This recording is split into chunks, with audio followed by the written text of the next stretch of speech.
All right, everyone, I'm Jimmy Brunnan, and this is 5 things that you need to read before you become an artiste. Book number 1. Here we go. Boom, boom, boom, boom. Oh, yes. The Artist's Way, A Spiritual Path to Higher Creativity by Julia Cameron, best-selling author. You know, don't judge it too quick. Let me tell you why. Because essentially, as artists, there's something inside. There's like a little voice inside of you when you're an artist. It's telling you, it's saying, I want to do this. I want to be this. Hey, I want to be a rock star. Right? And it's a little voice and it's difficult. There's other people saying like, oh, that's very difficult to do that, especially for a living, right? Well, God wouldn't put that voice inside you. The Creator wouldn't put this voice inside you telling you to create something unless He indeed wanted you to do so. So this book is just a guide to cultivate and nurture. That's what people got. You got to nurture your inner artist. I love you. So I stroke it, and I pet it, and I massage it. Yeah. You know, it's not just going to happen overnight. You got to nurture it. You got to read books like this. You got to nurture it. Okay, so 2 takeaways that I have from this book. 2 takeaways. There are 2 exercises that she talks about in this book that are freaking gold. Number one, all right, is artist dates. You go on a date, you go do something, you go walk out on a hike in nature, you go to a museum, whatever it is, but you go by yourself and you cultivate that, like you get everything going inside your head. It's a conducive environment for creativity, and that's what you do. Try that out. Okay, make sure you do that at least, maybe once a week. Thing number 2 was morning pages. Every single day you write up to 3 pages, just nonstop, just whatever it is, off the top of the dome, just to get those creative juices flowing. No matter what you're doing, any art, whether you're sculpting, you're painting, whether you're dramatic,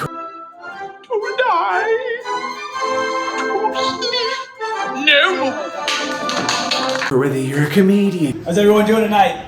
Whatever it is, it's good for it. All right, so there it is right there. Bam, get that. That's Artist's Way, A Spiritual Path to Higher Creativity. It's gold. Coming in at book number 2, book number dos, number 2. Now this, I'm particularly partial to it because of course I'm a comedian, but Steve Martin, Born Standing Up, this guy gets into such depth. It's like diary type depth about his come up from becoming and starting off as an awkward magician that he just felt like, oh, what am I really doing here? To a guy that cultivated his own style and kind of reinvented comedy in a lot of ways. Ended up becoming one of the greatest comedians of all time and a great actor at that. Great career, Born Standing Up. So my takeaway from Born Standing Up, right there, all right, is this quote that I just thought was so great that he said. He said, when it's your time to be picked, you want to be within pointing distance, right? Right? Is it your turn? Is it your turn to go do this? You want to follow your dreams? You want to go? Okay. Well, so where do you got to move to? Where do you got to live at? You got to live out of your car? Well, maybe that might happen for a little while, but you got to make it happen. And he talks all about it, all about the things that he struggled with, all the things that he did, all the things he sacrificed. He even talked a lot about his personal struggles with, having relationships and what that means when you're trying to do this type of life. So, check it out. Born Standing Up. Boom, boom, boom. Amazing. In the third book number 3, Tress. All right, now this is when it gets to the nitty gritty. You got to get to the nitty. I need to maybe sit down a little bit here. If you want to become an artist, if you want to join this type of life, it seems like it's all like, yeah, you remember your art teacher from when you were a kid? She was so nice, but that's not what art is about. No, art is war. This is Sparta!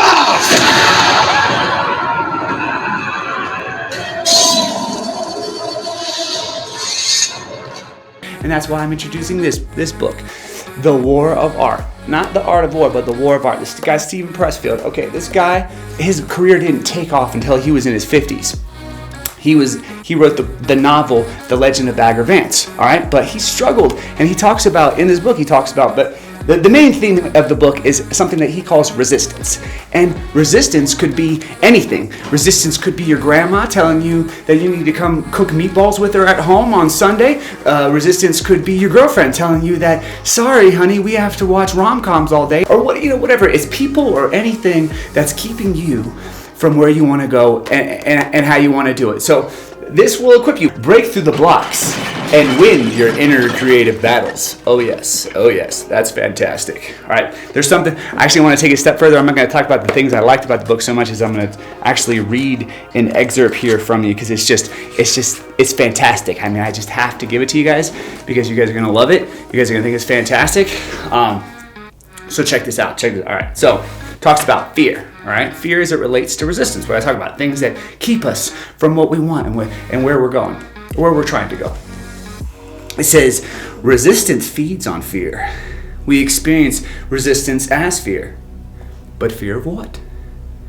Fear of the consequences of following our heart, fear of bankruptcy, fear of poverty, fear of insolvency, fear of groveling when we try to make it on our own, and of groveling when we give up and come crawling back to where we started.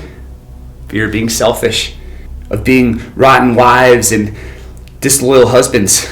Fear of failing to support our families and sacrificing their dreams for ours. Fear of betraying our race, our hood, our homies. Fear of failure. Fear of being ridiculous. Fear of throwing away the education and the training, the preparation that those we love have sacrificed so much for, and that we ourselves have worked our butts off for. Fear of launching into the void, of hurtling too far out there. Fear of passing some point of no return beyond which we cannot recant. We cannot reverse, cannot rescind, but must live with this cocked up choice for the rest of our lives. Fear of madness, fear of insanity, fear of death. These are serious fears, but they're not the real fear. Not the master fear. The mother of all fears, so close to us that even when we verbalize it, we don't believe it. Fear that we will succeed. I don't believe you. That we can possess the powers we secretly know we possess. Remember, with great power comes great responsibility. That we can become the person we sense in our hearts that we truly are. This is the most terrifying prospect a human can face, because it ejects him all at one go.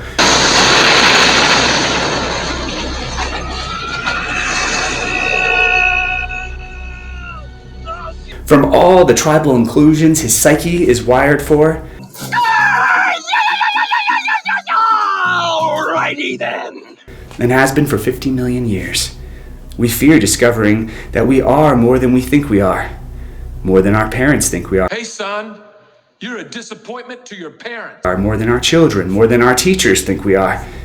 We fear that we actually possess the talent that our still small voices tell us. You can do it! That we actually have the guts, the perseverance, the capacity. We fear that we truly can steer our ship. Look at me, sure. I'm the captain now. Plant our flag, reach our promised land. We fear this because if it's true, then we become estranged from all we know. We pass through a membrane. We become monsters and monstrous. See, I'm not a monster. I'm just ahead of the curve. We know that if we embrace our ideals, we must prove worthy of them. And that scares the hell out of us. What will become of us? Will we lose our friends and family? Will they no longer recognize us? I don't even know who that person is. Will we wind up alone in the cold void of starry space, with nothing and no one to hold on to? Of course, this is exactly what happens. But here's the trick. We wind up in space, but not alone. Instead, we're tapped into an unquenchable, undepletable, inexhaustible source of wisdom, consciousness, companionship.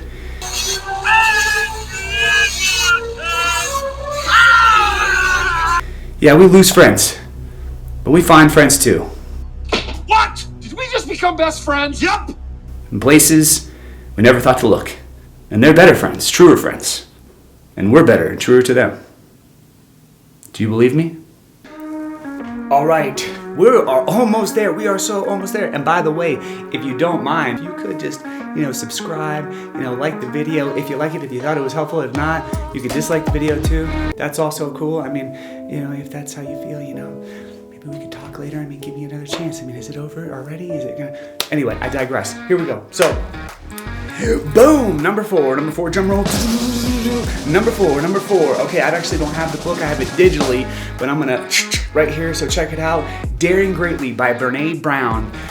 Every man in the world should read this specifically. I think it's helpful for all people, but men are so, they're so stuffy. They don't want to talk about their feelings. Oh, Richard, I'm so happy. Hold me. Yikes. Don't run away from your feelings. Been taught from a very young age to not do so, but as we're artists, we need to embrace our feelings, our emotions. That's how we express ourselves through the art, and it's all connected, so we need to understand how to embrace that. So we need to...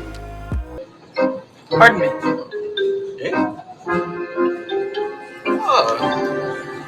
Mi scusi. Mi scusi. do so by what? By something called vulnerability. You know, the more vulnerable we become to, and as artists, hey, if you're looking at becoming an artist, a better artist, or you're looking just starting to get into being an artist, you have to learn that, hey, I don't really know what I'm doing. I paid for this. I'm new. I don't know what to do. I need someone to say, hey, is that good? Is it bad? Is it okay? Is it, you know, which bear would I be if I was Goldilocks, you know? Which, would I be hot? Would I be too? You need to have someone to tell you these things. Daring Greatly, the title, refers to Theodore Roosevelt's Citizen in a Republic. I want to say this one quote from her book, Daring Greatly. The courage to be vulnerable, to show up and to be seen, to ask for what you need, to talk about what you're feeling, and to have the hard conversations. If you don't tell people what you need, they don't know that you need it. But a lot of times people feel like, oh no, if I ask a question, if I say something, then I'm acting like I don't know and I should know, right?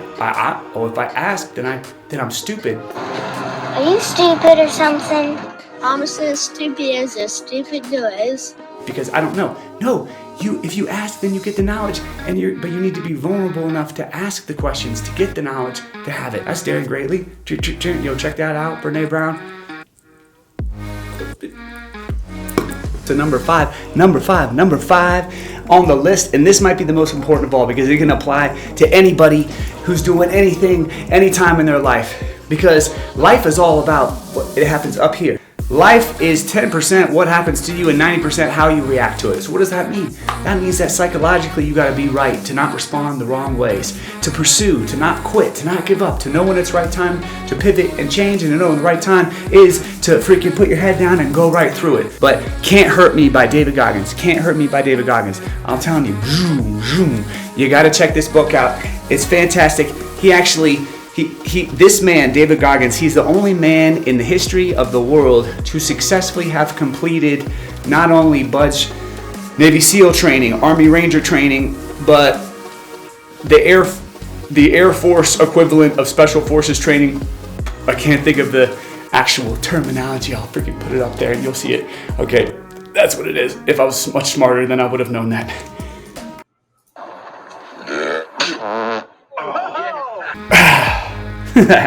Excuse me. But listen, this guy is incredible, the things that he had gone through, and he basically just tells you about how he took his past and he took the things that made him feel the worst about himself, and he was able to flip the script on it and use that pain as power to get through. So there's a couple things that I took away from his book. There are a couple strategies that he uses. One of the things was an accountability mirror. He's got a mirror.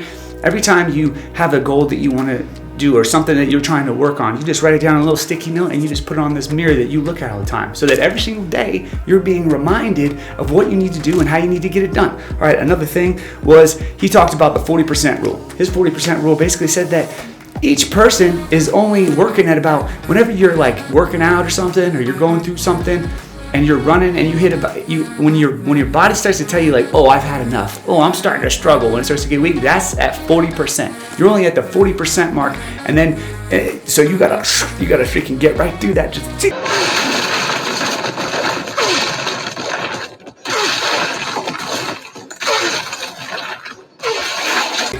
right. It's also a quote from the book, of course, a nice little quote that I wanted to share with you guys.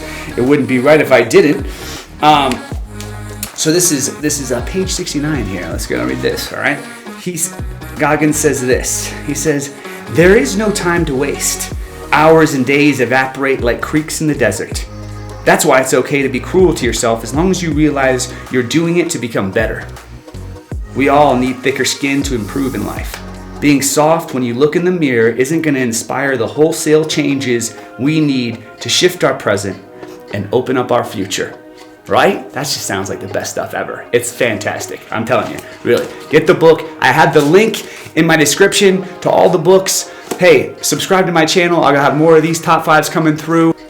It's like, oh yes, that's it. Oh, they're all right here. Oh yeah, just get them all. Just get them all. I'm book rich. Subscribe to my channel, support the channel. I really appreciate it. If you like these videos, let me know. If you didn't like them, also let me know. I'd like to know that too. Let me know what you thought. It's kind of a new flavor I got going here. But listen, check out my sketch comedy. Also check out my stand-up.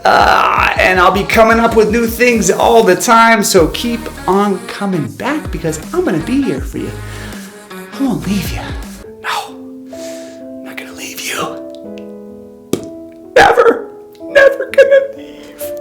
We're in this together forever. 'Cause I'd find you. No, not really forever, but for real. Check it out. Y'all have a great one. I'm out. A Jimmy Brennan production.